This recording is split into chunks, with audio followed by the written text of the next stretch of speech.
At 12:03 a.m. on Valentine's Day, I sent the simplest message in the world. Happy Valentine's. 2 words.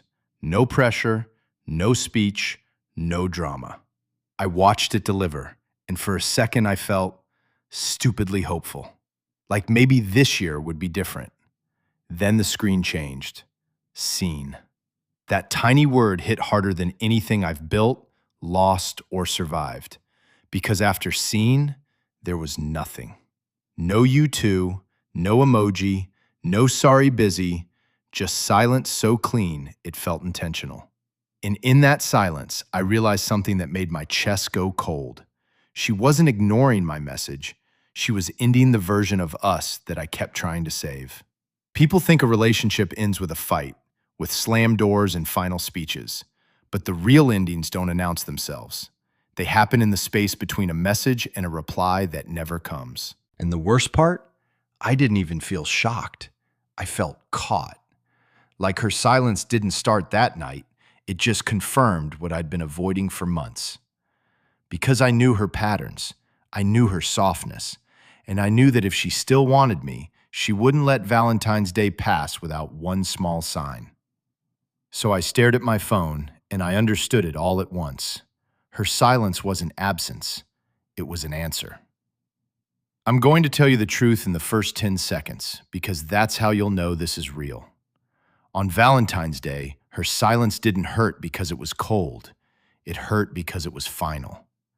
Not loud, not messy, not a fight. Just the quiet kind of ending that makes you stare at your phone like it's going to explain your life back to you. I used to think breakups had a sound, a slammed door, a raised voice, a paragraph that starts with, "We need a talk," a last call, a last argument, something you could point to and say, that was the moment. But silence doesn't give you a moment. It gives you a slow disappearance. It gives you an ending that never announces itself. It just becomes true. And on Valentine's Day, I finally stopped denying what was already happening. I know how this looks from the outside. People see the headlines, the companies, the timelines, the missions. They assume I'm built out of steel, that I don't get affected by human things, that I can replace feelings with progress. That's the fantasy people project onto me. But the truth is simpler and more embarrassing. I'm human, and silence from someone you love can break you faster than any failure ever could. This is what happened. I woke up on Valentine's morning, and the first thing I did, before I even moved, before I even let my brain fully load, was reach for my phone. Not because I'm addicted to social media, because I wanted one message, one small proof. A happy Valentine's Day, a heart, a joke, something that says, I'm here, I'm still choosing you. And my screen gave me nothing. No notification, no glow, no warmth. Just that blank, quiet space where your mind starts making excuses to protect your heart. She's asleep. She's busy. She's not into Valentine's Day like that. And I believed those excuses for about 30 seconds. Then my chest did that thing it does when it recognizes truth before your brain is ready to accept it. Tight, heavy, like a warning light you can't tape over. Because this wasn't just a missing text. It was a pattern. It was the final piece of evidence in a case I'd been trying not to solve. Her silence didn't start on Valentine's Day. It just completed itself on Valentine's Day. If you've ever lived through that, you know what I mean.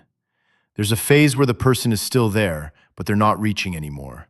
They reply, but they don't open doors. They respond, but they don't invite. They're polite in a way that feels like distance wearing manners. That's where we were. And I had been telling myself it was normal. I had been calling it space. I had been calling it maturity. I had been calling it timing. But the truth is, I was calling it anything except what it actually was, a slow goodbye. I didn't want to admit it because admitting it would mean admitting my part. And my part wasn't evil. My part was worse. My part was neglect disguised as ambition. Not the dramatic, obvious kind of neglect where you don't care. The quiet kind where you care deeply, but you keep choosing something else anyway. You keep saying, after this. You keep saying, next week. You keep saying, I'm just in a busy season. You keep promising a version of yourself that only exists in the future. And the person you love keeps waiting for you to arrive. Until one day, they stop waiting. That's what silence is. Silence is what happens when someone finally stops waiting. I got out of bed and tried to act normal. That's what I do when I feel something I can't control. I go into motion. I open the laptop. I scan updates. I chase urgency like it's oxygen. Because urgency is predictable. Problems have solutions. Work has steps. Missions have timelines. Love doesn't. Love just looks at you and asks for presence. And presence is the one thing you can't fake forever. I was in a meeting later that morning, and I realized I hadn't heard half the conversation. My brain was stuck on one question. Why wouldn't she text me today? And the fact that I was even asking that question was proof I already knew the answer. Because when someone loves you and they're still in it, they don't let Valentine's Day pass in silence. Not because it's a special holiday, because it's symbolic. It's the day the world basically says, prove it. And if you can't prove it, the silence proves something else. At some point, I caught myself checking her chat again like a reflex. Still nothing. And here's the thing most people won't admit. It's not the silence that kills you first. It's the hope. Hope is brutal. Hope makes you keep looking. Hope makes you keep refreshing. Hope makes you rewrite reality in your head so it hurts less. Hope makes you believe that a single message could change everything. But some messages don't come because everything has already changed. I left the office for a minute and walked outside. The city looked normal. People were carrying flowers. Couples were laughing. Someone was taking pictures like love was easy. And that's when it hit me in the most Gen Z way possible. It felt like the whole world was posting a relationship, and mine was stuck on scene. Except it wasn't even seen. It was just quiet. I sat in the car and stared at my phone like it was a judge. Then I opened our chat and scrolled up, and that was my mistake. Because the truth was there in the timeline. At the beginning, she sent paragraphs. Not desperate paragraphs, warm paragraphs, real paragraphs. She asked questions that showed she wanted to know me, not just be around me. She'd send memes. She'd send voice notes. She'd tell me about her day like it mattered. Then my replies started getting later. I'd respond, but I wouldn't really engage. I'd say, miss you, and then disappear. I'd promise time and then cancel it. I'd show up in fragments, and slowly, her messages changed. They became shorter. Then they became safer. Then they became polite.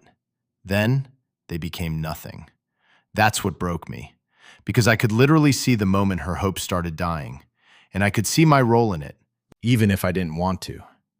People don't go silent because they suddenly stop caring. They go silent because caring started costing too much. Silence is self-protection.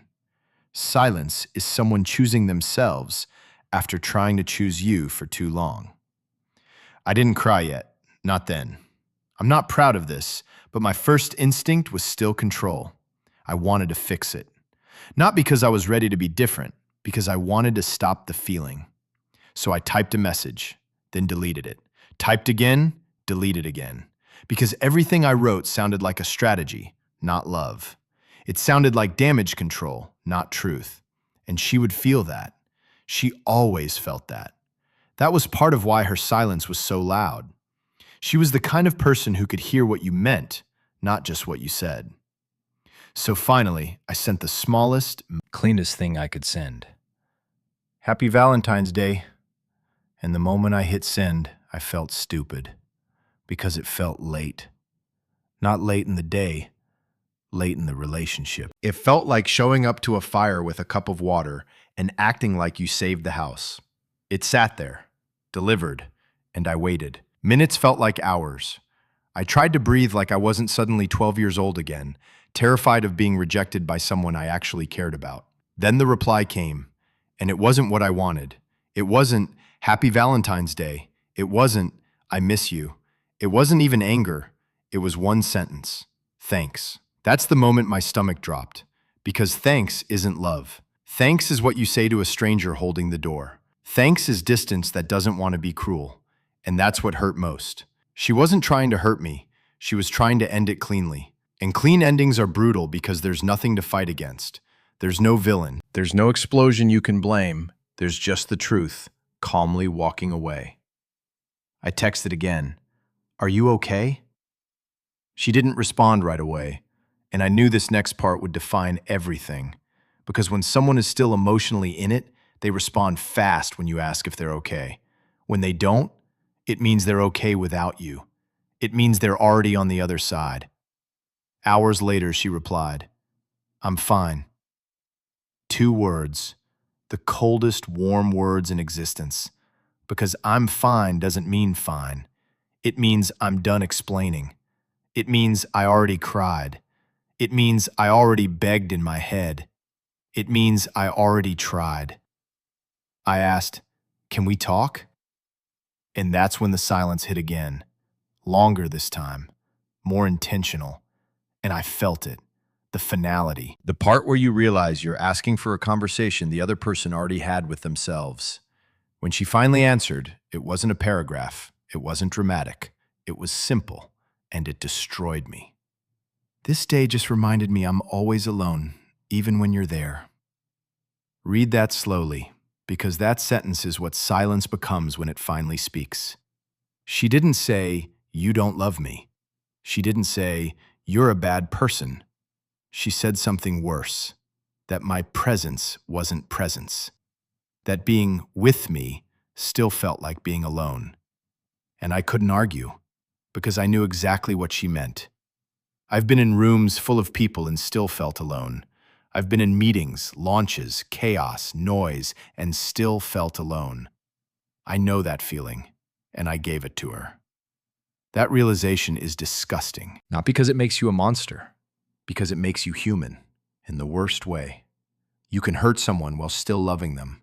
You can destroy something while believing you're building. You can lose someone slowly without noticing the countdown. I wanted to tell her I would change. I wanted to promise dinners. I wanted to promise weekends. I wanted to promise consistency. But promises are easy, and she wasn't asking for words. She was asking for reality. So instead, I did something that felt like swallowing glass. I told the truth. You're right. And then I sat there, staring at the screen, waiting for the consequences of honesty. She replied, I don't want to hate you. That's why I stopped talking. I didn't want to keep begging. I didn't want to become someone I don't recognize. That's when I started shaking. Because she wasn't just leaving me. She was saving herself. And that's what makes it impossible to argue. How do you fight someone choosing themselves? You can't. You shouldn't. The silence wasn't punishment, it was survival. I asked her what she needed. She said, I needed you to choose me without me having to ask. That line was the knife. Because it wasn't about Valentine's Day. Valentine's Day was just the spotlight.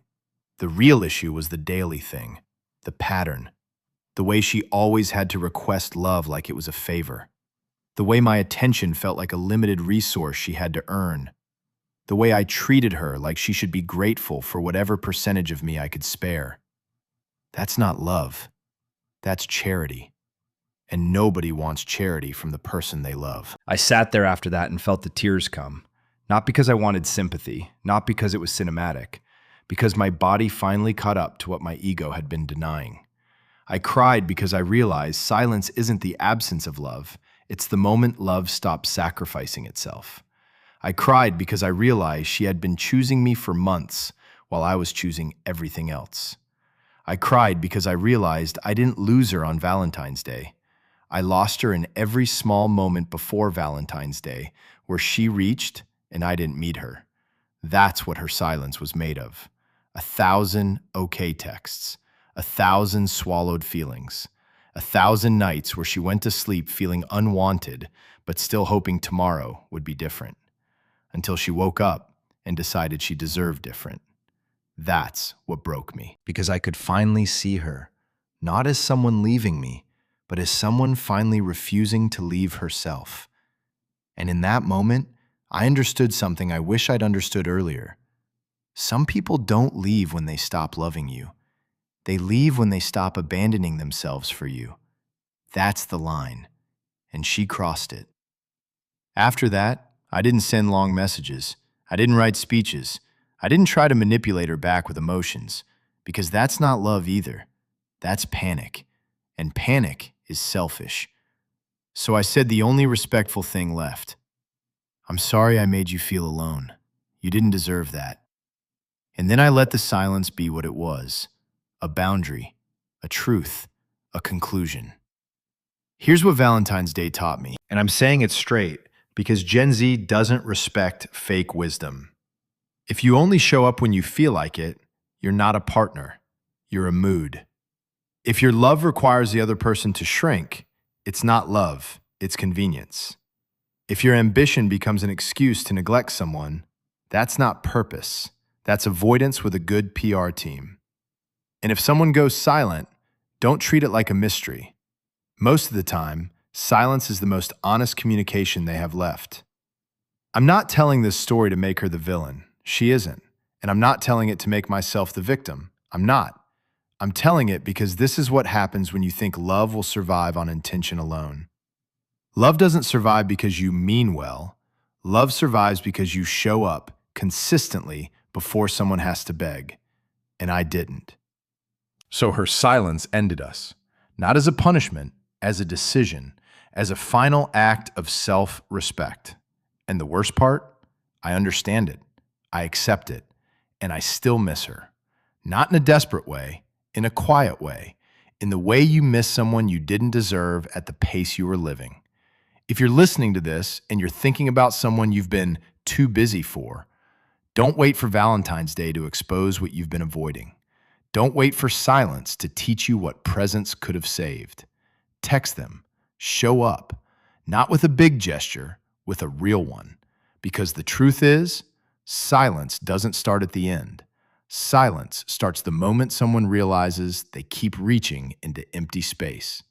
And once they stop reaching, it's usually already over. That's what happened to us. And that's why this Valentine's Day, her silence ended us.